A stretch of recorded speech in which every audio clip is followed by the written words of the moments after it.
सद्गुरूचा अनुग्रह मिळत नाही तोपर्यंत मी तुझे पाय सोडणार नाही. नारायणाने त्याचा शब्द अगदी खरा केला. सकाळ संपत आली, दुपार झाली, व संध्याकाळ झाली, रात्र झाली, तरी हा नारायण तिथून काही उठला नाही. त्या एवढ्याशा पोराच्या पोटात अन्नाचा एक कणही नव्हता. उपाशी पोटी तो नारायण हनुमंतरायांच्या चरणाशी तसाच बसून होता. रात्री सुद्धा त्यांच्या पायांना धरून तिथेच अडवा झाला, पण हनुमंतांचे पाय काही सोडले नाही.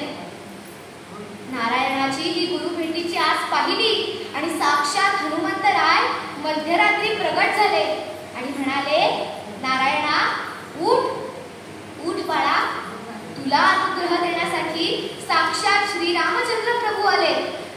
उठ बाळा उठ. अनुग्रह हा शब्द कानावर पडताच नारायण ताडकन उठला आणि पाहतो तर काय, समोर साक्षात श्री रामचंद्र. श्री रामचंद्रांनी जो अनुग्रह या नारायणाला दिला तोच पुढे समर्थ रामदासांच्या वाणीतून अभंग रूपाने प्रगटला आणि तोच अभंग आज मी निरूपणासाठी घेतलेला आहे. नेणो भक्ती नेणो भाव आम्ही नेणो तुझा देव. म्हणजे भाव आणि भक्तीच्या पलीकडे मला फक्त माझे सद्गुरू श्री रामचंद्रच माहिती आहे.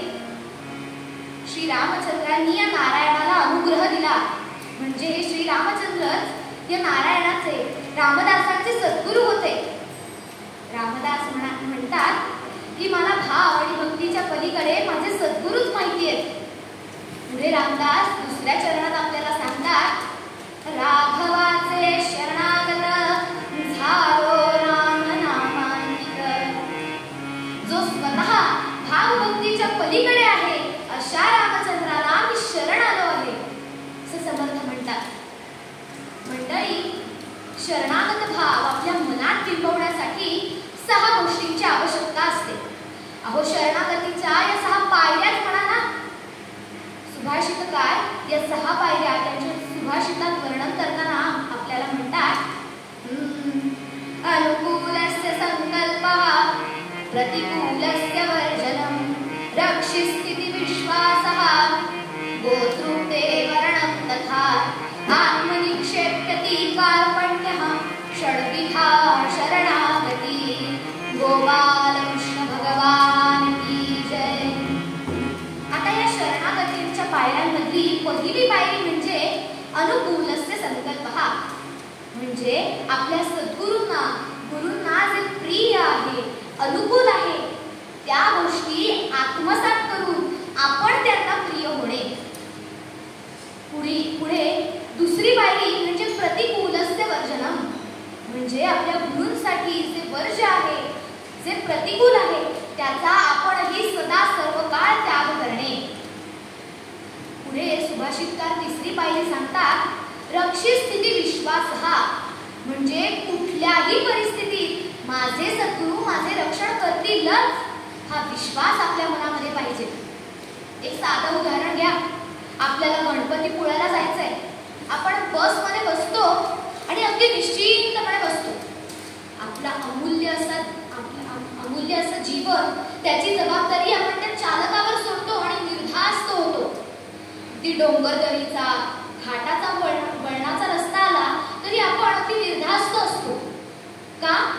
तर आपल्याला त्या चालकाबद्दल विश्वास असतो की हा आपल्याला सुखरूपपणे गणपतीपुळ्याला पोहोचवेलच.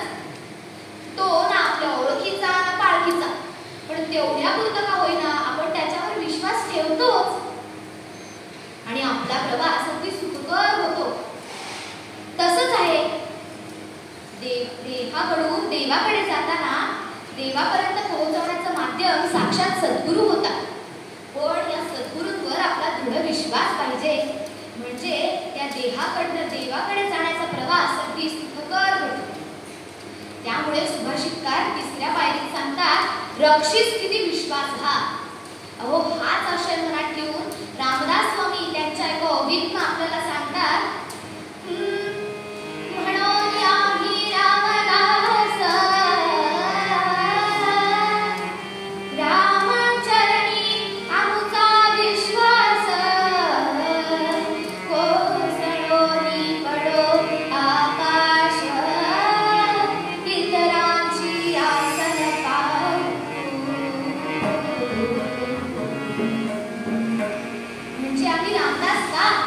आमचा त्या रामचरणावर विश्वास आहे, दृढ विश्वास आहे की अगदी आभाळ जरी कोसळलं तरी तो राम आमचं रक्षण करणारच, हा दृढ विश्वास आहे. पुढे चौथी पायरी म्हणजे गोतृप्ते वर्णम कथा, म्हणजे आपल्या सद्गुरूंकडनं आपल्याला जे मिळालंय किंवा आपल्या अंगाच्या अवगत असे गुण आहेत, अवगत अशा कला आहेत, त्याची घमेंड सद्गुरूंसमोर मिळवू नये. एक गमतीशीर उदाहरण सांगते. एक शिष्य आपल्या गुरुजींना भेटण्यासाठी त्यांच्या आश्रमात जातो. फार व्याकुळ असतो तो गुरुजींना भेटायला, पण गुरुजींची ख्याली खुशाली विचारायला नाही हो, स्वतःचं कौतुक करून घेण्यासाठी. त्याने नवीन बंगला बांधलेला असतो, XUV गाडी घेतलेली असते. हे सगळं आता गुरुजींना सांगायचं आणि त्यांच्याकडनं आपल्या पाठीवर शाबासकीची थाप मिळवायची, हा विचार त्याच्या मनात असतो. पण इतरही काही शिष्य गुरुजींच्या भेटीसाठी आलेले असतात. त्यांची भेट होईपर्यंत हा कसा बसा वेळ काढतो आणि एकदाच जाऊन आपल्या गुरुजींना भेटतो. थोड्या वेळ त्यांच्याशी चर्चा करतो आणि आग्रहाने म्हणतो, गुरुजी माझं घर बघायला चला. गुरुजींनाही आपल्या शिष्याचं कौतुक वाटतं. गुरुजी त्याच्यासोबत त्याच्या गाडीत बसतात. गाडीत बसताना सुद्धा किती ते गाडीचं कौतुक, गाडी इलेक्ट्रिक एअर आहे, AC आहे, प्रचंड कौतुक करतो आणि शेवटी गाडी घरापाशी येऊन थांबते. तिथे सुद्धा मी कसं कष्टाने घर बांधलं त्याचा बडेजाव तो त्याच्याच गुरुजींसमोर मिरवत होता. गुरुजींना कळून चुकलं की आपल्या शिष्याला गची बाधा झाली, म्हणजे गर्व झालाय. आता त्याचं गर्वहरण करणं हे गुरुजींची कर्तव्य होतं.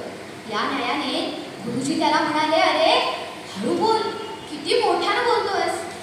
तो शिष्य म्हणाला, गुरुजी अहो काही काळजी करू नका, भरपूर घरात CCTV आहेत, सिक्युरिटी गार्ड सुद्धा आहेत, त्यामुळे काहीही चोरी वगैरे होणार नाही, तुम्ही निश्चिंत राहा.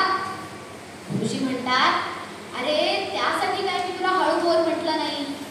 ती त्या झाडावरची चिमणी पाहिलीस, तिने तुझं बोलणं ऐकलं ना तर तुझ्यावर खदखदून हसेल.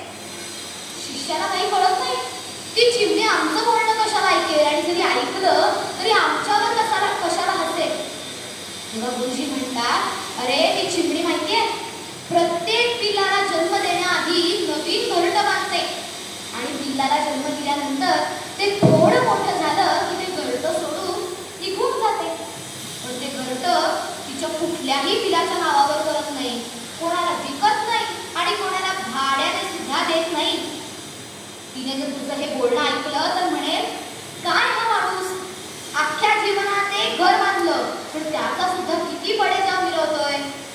मी माझ्या जीवनात अशी कित्येक घरटी बांधली आहेत आणि आता त्याच्या एका घराचा किती विचार. गुरुजींचं हे बोलणं ऐकून शिष्याला आपली चूक कळाली.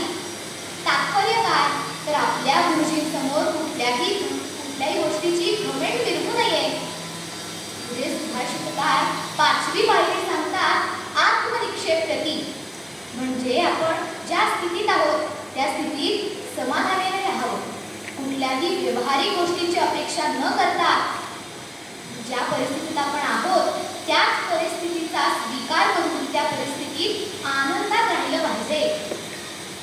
पुढे 6वी पायरी म्हणजे कार्पण्य, म्हणजे स्वतःकडे लघुत्व घेऊन समोरच्याकडे गुरुत्व दिलं किंवा गुरु शिष्याचं एक अतूट बंधन निर्माण होतं. पण त्यासाठी आपण गुरुजींना, आपल्या सद्गुरूंना आपल्या भावाने शरण गेलं पाहिजे, त्यांच्या ठायी शरणागती पत्करली पाहिजे, तरच ते आपली आणि त्या देवाची भेट घडवून देतात. कबीरजी हाच आशय लक्षात घेऊन त्यांच्या एका दोह्यात आपल्याला सांगतात, गुरु गोविंद साथे